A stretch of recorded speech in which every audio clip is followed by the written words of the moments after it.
Hey, congratulations. Thank you very much. I was freaked out. I mean, it gave me chills, gave me goosebumps. Could be the air conditioning, but I hope not. I hope it was the movie. yeah. But hey, could you tell me about your journey from writing all this stuff from the Conjuring universe to making this your directorial debut? How was that experience? Well, my experience writing the other movies and being on set for the other movies and working with the other filmmakers on the other movies allowed me and gave me the education and the knowledge I needed in order to tackle such a huge challenge of directing a movie. So I'm really coasting off the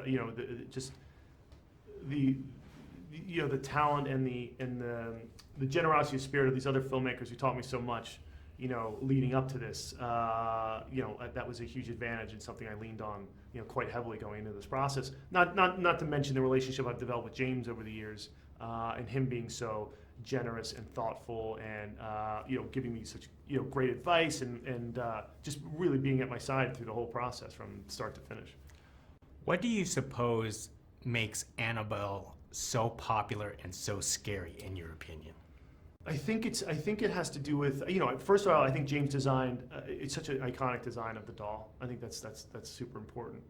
I think she has one of the best hero villain introductions in the movie. Like and you get that eye in the first Conjuring, like it's so great.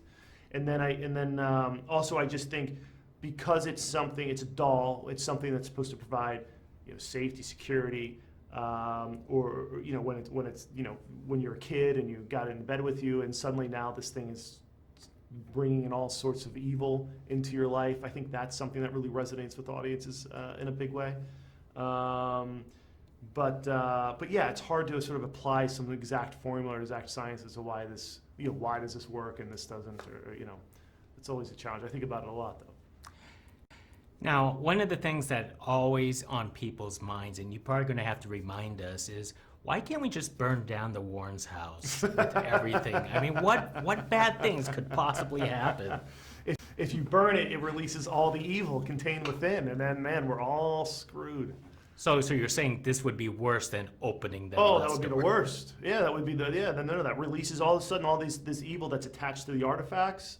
Suddenly they're untethered, and now they're coming to your house. Who wants that? Yeah, that's true. I don't want that. Yeah, you don't want that. With all these different types of artifacts in that basement, you could have come up with so many much more stories. Were there any stories that you wish that you would have included into your film?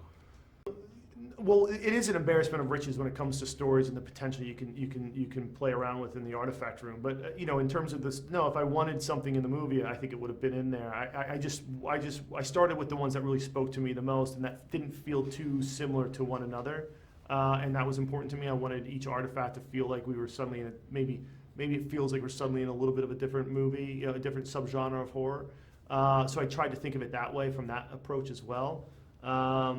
But there's definitely a lot of artifacts in there that I didn't yet get to play around with that I had some ideas for. But I just, I wanted to really focus on the clarity of story and all that. And I didn't want to go, so broad that suddenly you start to, who am I supposed to be scared of? Like, there's so much. So, yeah, it was an editing challenge in that regard. But these were the ones that spoke to me the most. Excellent. Hey, thank you very much. Thank you so much.